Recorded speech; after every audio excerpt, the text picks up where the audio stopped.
storm-tossed, shaken up, anxious, agitated, disturbed. These are the words which describe the hearts of the disciples as Jesus looks at them in the upper room.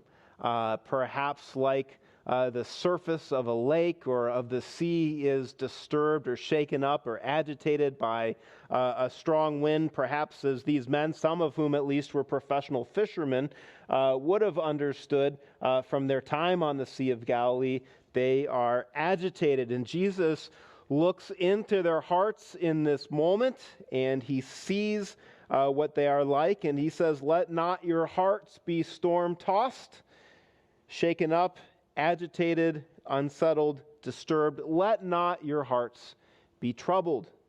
Believe in God. Believe also in me."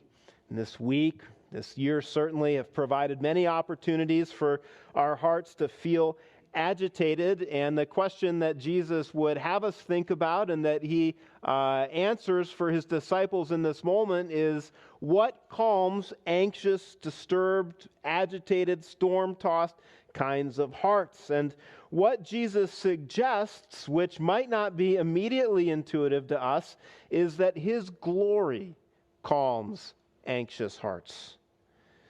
This is opposite of our experience, I think, a little bit. We tend to think of glory competitively. C.S. Lewis, in a famous sermon that he preached in the early 1940s called "The Weight of Glory," which you can easily find online and which would commend your reading this afternoon, described it this way. He says, "Glory suggests two ideas to me, of which one seems wicked and the other ridiculous. Either glory means to me fame or it means luminosity. As to the first, since to be famous means to be better known than other people, the desire for fame appears to me as a competitive passion and therefore of hell rather than of heaven. And as for the second, who wishes to be a kind of living electric light bulb?" End quote. But we think of glory, I think most often the way that Lewis describes it, in terms of competition. Glory gained or lost on the athletic field or in the marketplace or in competition with your peers or your industry's competitors. Glory gained or lost in financial security. Perhaps not in competition with others, perhaps in competition with your own expectations. That life will work out the way that you have planned for it to work out, that things will go according to your design, that relationships will go this way, that friendships will go that way, that there will be competing and there will be winning and there will be glory. And Jesus' disciples are living through a moment of waning glory, a moment when glory feels like it is moving away from them. And the setting for Jesus' words is itself unsettling. At the very end of the passage just previous in verse 30, Jesus has indicated that Judas is the one who will betray him. He gave Judas the piece of bread. Judas dipped it in the bowl. Judas left. And John notes that it was night. This is the chronological setting for what we're encountering, that it was dark. But it is also, I think, metaphoric, that the darkness of Jesus' betrayal and trial and execution, the darkness is looming. And now 11 men are in a small room and they are agitated. They're anxious. They're disturbed.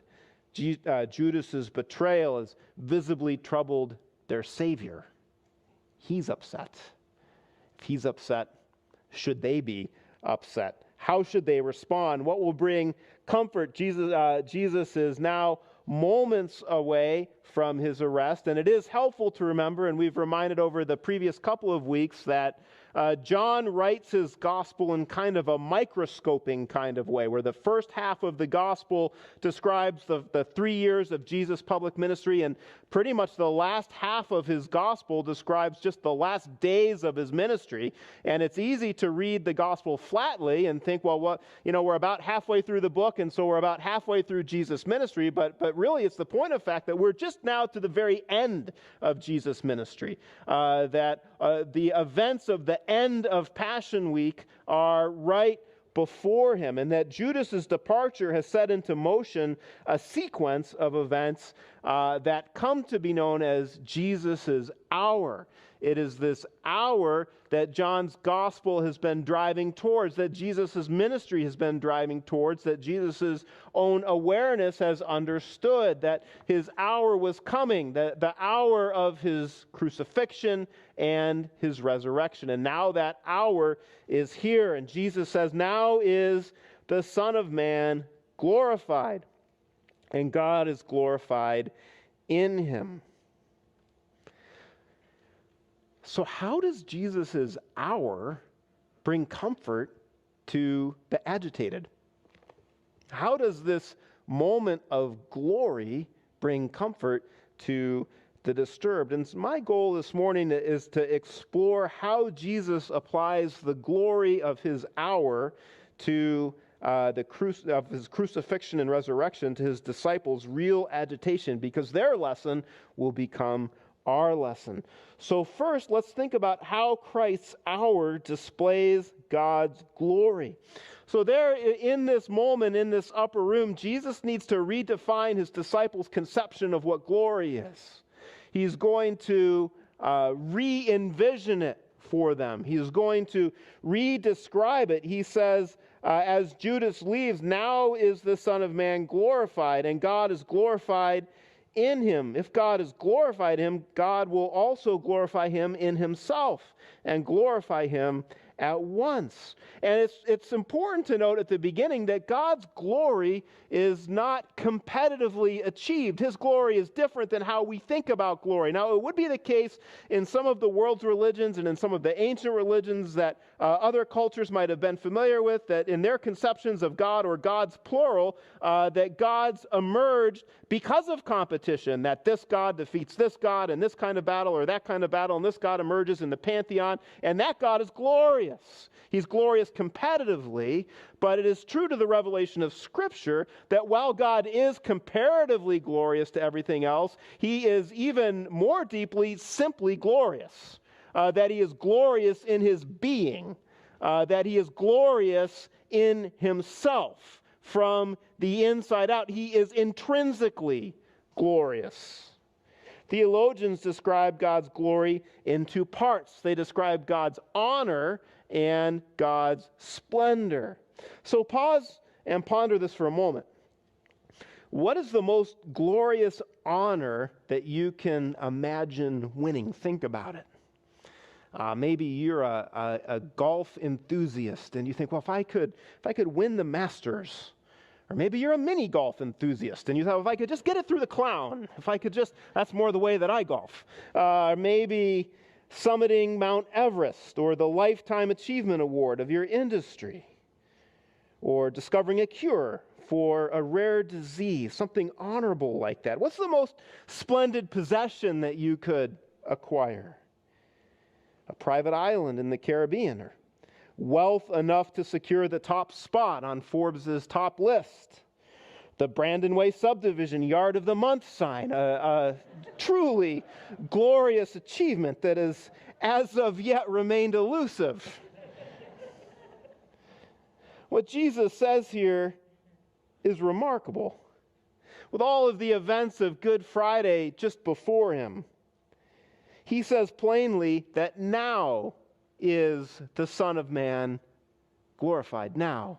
And I want you to think about that, because you might have discerned that Son of Man references this vision from the Old Testament that the prophet Daniel had. It's in Daniel chapter 7. You can go and read of a vision which Daniel the prophet is afforded, where he sees the Ancient of Days, no doubt God the Father, the Ancient of Days, and before the God the Father is presented one like a Son of Man, an equally divine person, and Daniel is afforded a vision describing this way, that the Ancient of Days gives the Son of Man dominion, glory, a kingdom that all peoples, nations, and languages should serve him. Daniel sees that the Son of Man's dominion is an everlasting dominion which shall not pass away, it shall not be destroyed. It looks glorious that the Son of Man would have this kind of glory.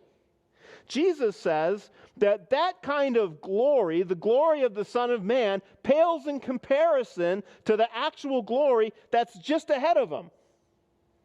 I need us to pay attention to this, because Jesus says that none of those glories are as glorious as what is about to be revealed at the cross.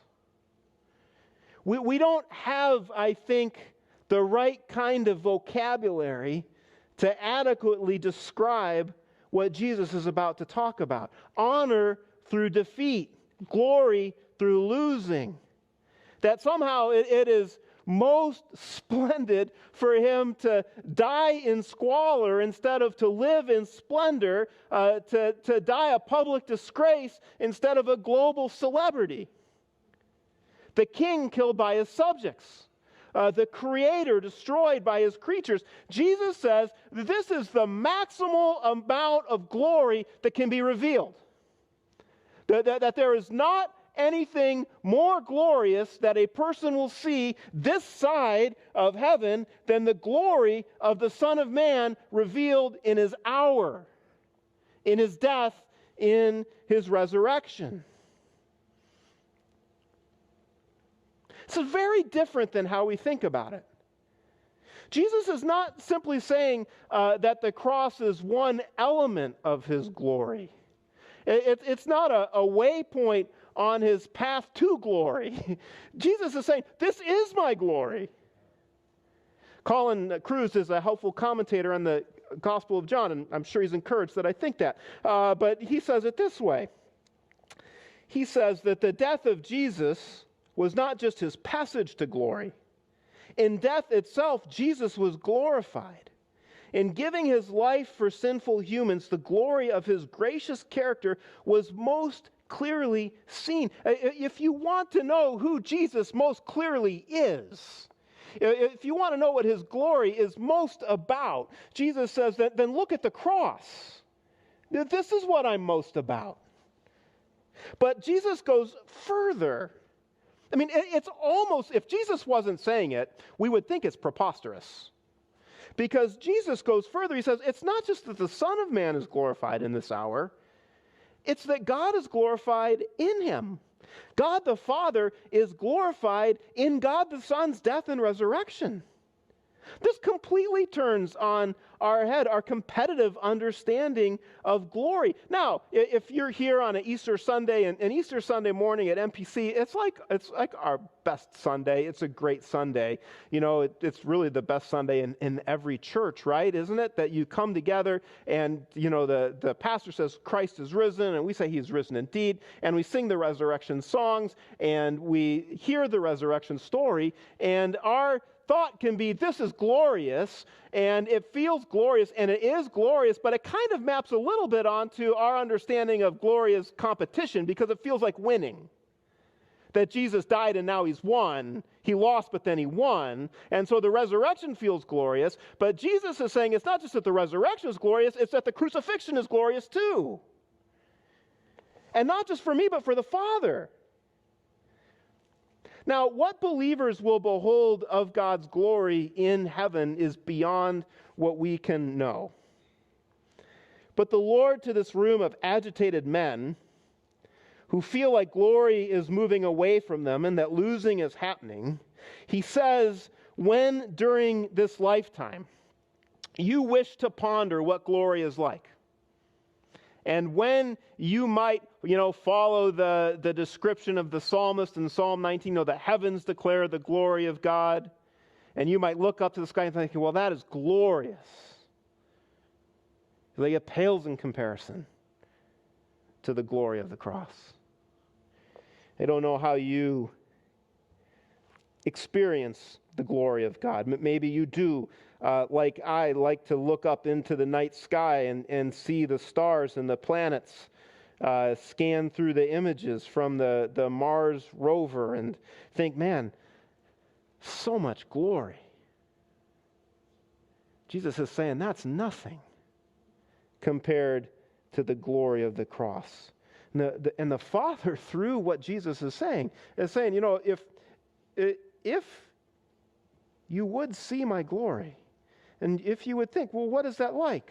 If I could see your glory now, what I would point to you is the cross. What I would show you is my Son. That this is how the Godhead receives maximal glory through the resurrection and crucifixion of the Son. The Father says, it's my honor to give my Son to save my people. That my splendor is most brilliantly displayed in the death of death by the death of my Son. That's my glory. I think we need to let Jesus' rewiring of glory rewire our hearts. And we think, well, could it be true? And Jesus' next words affirm that not only could it be true, but it is true. And he says this to the disciples in advance of the fact. He says, if God is glorified in him, God will also glorify him in himself and glorify him at once. Or the Greek might literally say, and immediately he will glorify him. In other words, the crucifixion is going to happen, and the disciples are not going to have to wait around. The disciples are not going to have to then spend the rest of their lives speculating, well, did glory happen? I don't know. It seemed like a big thing, but Jesus said it was glorious. They're not going to have to live in wonder. They're not going to have to live in question. That the resurrection will happen, and the resurrection will prove that the cross was glorious, because death is defeated. And the resurrection will prove that the victory has been won because the Son is vindicated. That they're not going to have to wait around forever. They're just going to have to wait around for a couple of days. And from that point forward, the church is never going to have to wait around and wonder if Jesus' new definition of glorious is true. All we're going to have to do is look backward to the cross and say, it is true that the Son's hour does bring maximal glory. This is real comfort for agitated disciples, but it also becomes real fuel for Christian community, because Christ's hour fuels a new commandment. The glory of Christ at the cross is so qualitatively different to how we think about things that it actually rewrites reality. And that's what Jesus does for his community, the fledgling church here. These disciples, they're anxious. Jesus is leaving. How are they going to go living and serving and going about kingdom work while they're separated from Jesus? And so Jesus addresses this in verse 33. He says, little children, this term of endearment that he only uses at this point in John's gospel. It's like he saves his best word for the best moment. Little children, dear ones, yet a little while I am with you. You will seek me. And just as I have said to the Jews, so now I also say to you, where I am going, you cannot come. Well, how's that comforting? Well, commentators remind what the men might have reflected on, which is that twice previously in this gospel, Jesus had told unbelievers, where I am going, you cannot come. In chapter 7, the Pharisees heard the crowd muttering these things about Jesus, and the chief priests and Pharisees sent officers to arrest him. Jesus then said, I will be with you a little longer, and then I am going to him who sent me. You will seek me, and you will not find me. Where I am, you cannot come. And then in chapter 8, he said to them again, I am going away, and you will seek me, and you will die in your sin. Where I am going, you cannot come. Jesus told this to people who were in the process of rejecting him. And Jesus, to these people who were in the process of rejecting him, told them why they couldn't come to where he was, that they will seek but not find, and that they will die in their sin. That rejecting Jesus results in lostness and in unforgiveness. But now to his anxious disciples, Jesus teaches by omission. He omits the reason why they can't go where he is, and it's not because they're lost, and it's not because they're unforgiven. They're not lost, and they are forgiven. It's just not time for them to be there yet. It's a temporary separation. And some of our preschool teachers or preschool parents with us, we had some in the first service. And I was thinking of the first couple of days of the preschool school year. This is a ritual. It happens, and our teachers do such a great job. But, every year a student or two will be dropped off and they'll have separation anxiety, and they'll be crying in front of the preschool teacher's office, and the teachers will do a great job calming them, and the senior pastor scurries back to his office where he has separation anxiety, and nobody comes to my office and tells me it's going to be okay. No, that's a different sermon. And, because the preschool teacher knows that mom or dad is just coming back in a little bit. It's going to be okay. Mom's going to be here in like 2 hours and 45 minutes and 17 seconds. The kid doesn't know that. The kid's like, it's going to be forever. The disciples are probably thinking, it's going to be forever. Jesus knows it's just a little while. And you're not lost. And you are forgiven. So let me tell you how to live before I come back. I'm going to give you a new commandment because my glory completely rewires reality. A new commandment for your mission. A new commandment for the community, a new commandment I give to you, that you love one another just as I have loved you. You also are to love one another. So why does Jesus call this a new commandment? Well, I think it's because in the Old Testament, the old commandment was, and you can fill in the blanks, you shall love your neighbor as yourself. You shall love your neighbor as yourself. That can have a limiting effect. That I only have to love my neighbor this much. In a circumstance, I only have to love my neighbor as much as I would want to be loved in that circumstance. In other words, you could take love and you could measure it on a scale. You could say, well, I only have to love this much. Jesus is saying, now because of the glory of the cross, I am going to unbalance the scale. Now you no longer are called to love your neighbor as yourself. You are called to love your neighbor, your Christian neighbor in the community, as I have loved you. How did he love you? By going all the way to the cross, by absolute self-denial, by absolute humility, by absolute laying down of personal rights and privileges. So the cross explodes through grace this command that we are to love one another. And Jesus looks at this fledgling church and he says, this is my new commandment. And it's really disconcerting to me that he calls it a commandment. I really wish this was a new suggestion. I really wish this was a new recommendation. I have a nice thought for you. Why don't you try this? You don't have to, but you might want to try it 30 days, start a habit. Jesus doesn't do this. He says, for the church, a new commandment. You are to love one another just as I have loved you. So this is what congregational life is supposed to look like. I mean, this is what Jesus expects, that we're to love each other this way. Self-denying, other-affirming, other-lifting up. He doesn't expect pastors to compete with each other, elders to compete with deacons, people to try to one-up each other. He expects life-laying downness.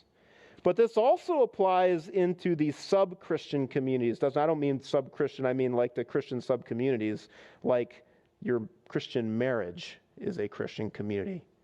A Christian husband married to a Christian wife. How are they to love each other?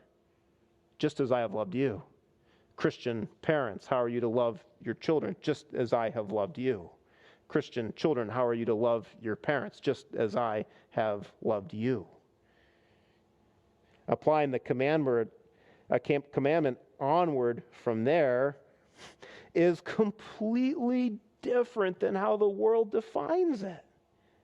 The world defines it in terms of competition and how we can get things from each other. How I can use you to get what I want, to build myself up.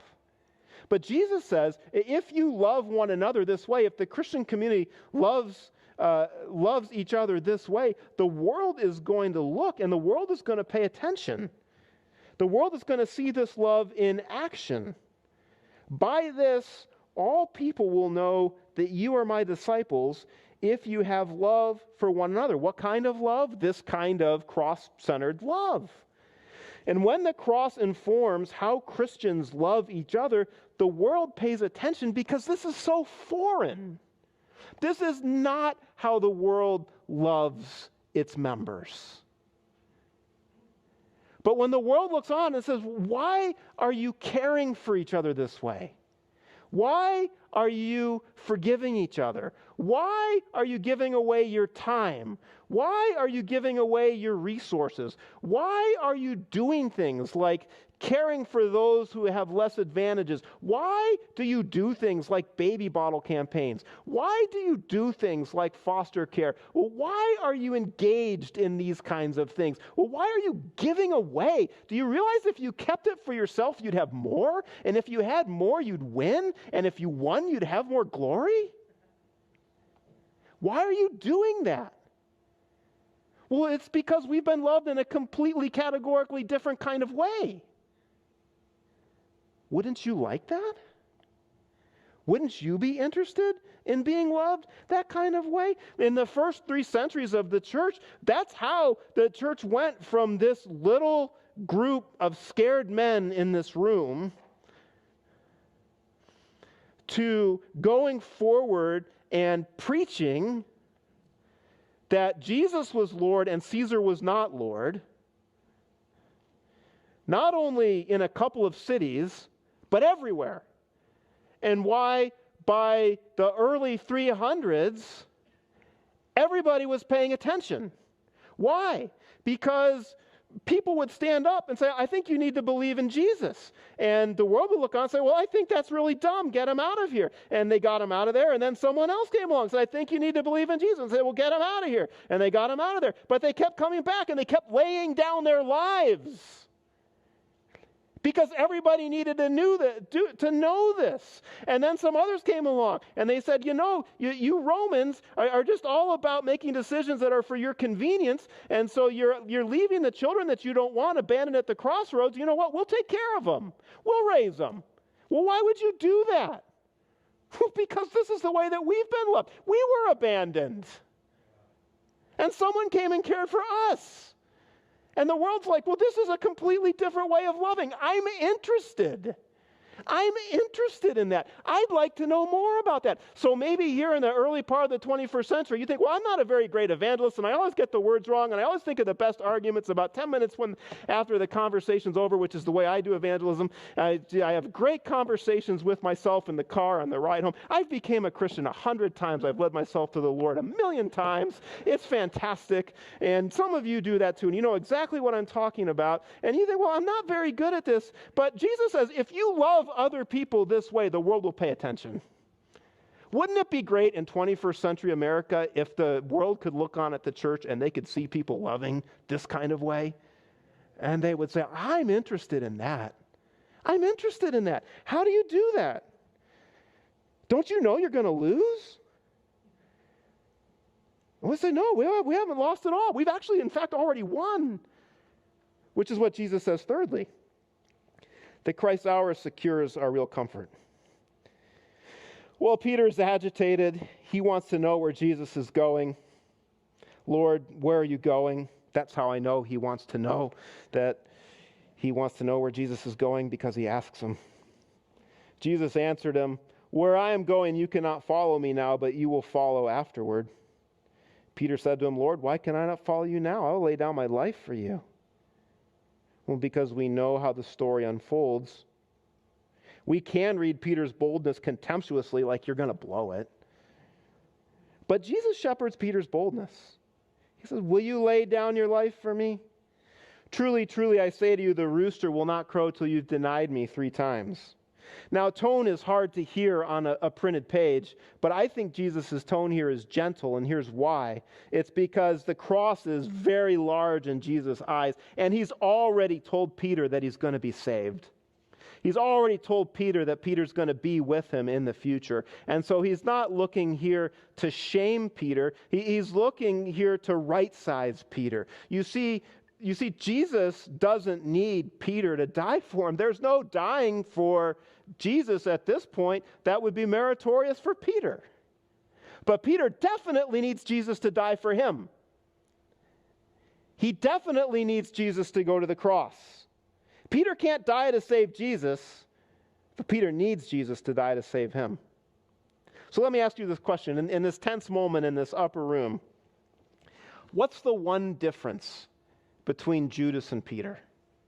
What's the one difference? Judas betrays, Peter will deny. Both men are frauds at some level. Everyone knew that Judas was a thief.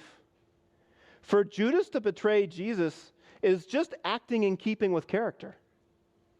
But Peter's full of bravado.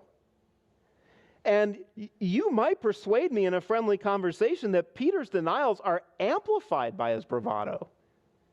So what's the one difference between them? Faith. That's the one difference between them. Peter believes in Jesus. Judas does not. It's not what Judas achieves or Peter achieves or what they fail to achieve. It's what Jesus achieves for them and what they believe. And so Jesus ends with more words of comfort that go in the direction of belief.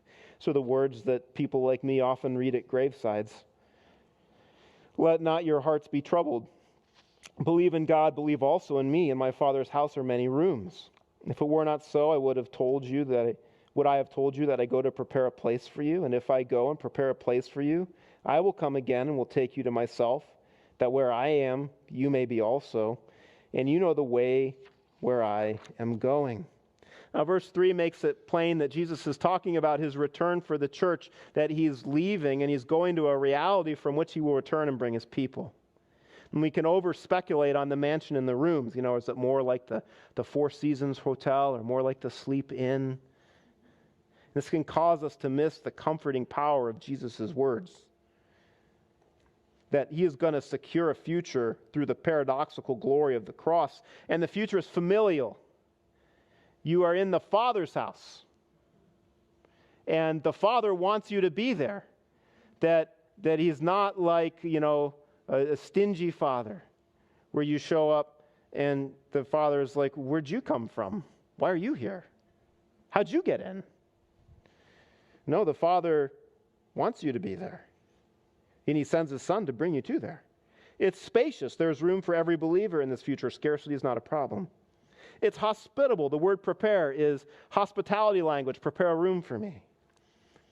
It's secure. Jesus will return to take his people there. We don't have to figure it out on our own. We can trust him with it. It's intimate. It's with him. He will be there. We will be there. He wants us to be there. We will be there. It's comforting. And it's supposed to be comforting. It's the comfort that comes from what he secures through the cross and the resurrection. And it's supposed to speak into the anxiety of our hearts. It's supposed to speak into the things that we're worried about. This year, I don't know about you, I could hazard a guess, this year has not been my favorite year. It's an understatement. Lots of heart agitation. And I'm not too much of a contemplative. That's not a bad thing. There are some Christians who are much more contemplative than me. That's an understatement. And God builds some men and women that way. I'm not so much a mystic, but I was contemplating these verses while I was walking the dog on Wednesday night, which is a great time to contemplate things because my dog is increasingly senile. And he is, don't tell him this. He's not aware. But he is now, we have new neighbors and they put in a concrete garden gnome. And this is horrifying for my dog. He will not walk past the garden gnome. And this is great because we'll walk down the street and he'll see the gnome. He knows the gnome is there. The gnome never moves. He's always there. It's so weird. He never blinks. He is standing right there and my dog goes into alert mode and he points at him and he watches him and they have an epic stare down, my dog and this concrete yard gnome. And I'm like, well, I've got some time on my hands. I don't think I want to interrupt this moment to see if they can work it out, and I'm just going to contemplate things. And so I was contemplating the future, and I was contemplating the future with Jesus. Not in a morbid kind of way. I'll get there when I'll get there, and you'll get there when you get there. But I was walking the dog, and the dog is staring at the gnome, and I'm thinking, how do we get to hang out with Jesus? like, hey, is it like open table? Like, would you put in a reservation and say, I'd like you to come over to my room in the mansion and I'll fix you what you want? And that one thing led to another. And I'm like, well, do you think he would like pork because of the Jewish thing? I mean, is that okay? All food is clean. Does that carry forward into heaven? And, what would I make for him? I mean, and then, how does the son's eternal properties work? Does he hang out with everybody all at once? And it was still getting theological, but the dog was staring at the gnome. And so I had time. And do you think thoughts like this? Like, y'all are, well, you should. I encourage you to come over and walk my dog, and you can think thoughts like this too, because Jesus wants these things to comfort our hearts. Maybe not the barbecue part, but the being with him. That's what he says. He's like, I'm going away, but it's just temporary. And I'm coming back for you. And this paradoxical glory of the cross is going to secure your future. And it's going to look like losing, but it's really winning. And it's going to look, and it's going to be death. But through death is going to be defeated. And through the darkness, the light is going to come. As John wrote at the beginning of the gospel, the light is shown in the darkness. And the darkness has not overcome it. And Jesus wants these things to preach comfort to our hearts. And you might not think, well, I don't have moments like this, and I don't think you need to have moments like that. You don't need to hear a voice from heaven, so to speak, because the voice from heaven is already spoken. The voice from heaven is already spoken in the Word. He says, if it were not so, would I have told you that I go to prepare a place for you? I've told you these things so that you'll be comforted, because your hearts are stirred up. But my glory is completely different than the world's glory. And because of that reality, you can have hope. You can have hope because of what I'm going to achieve.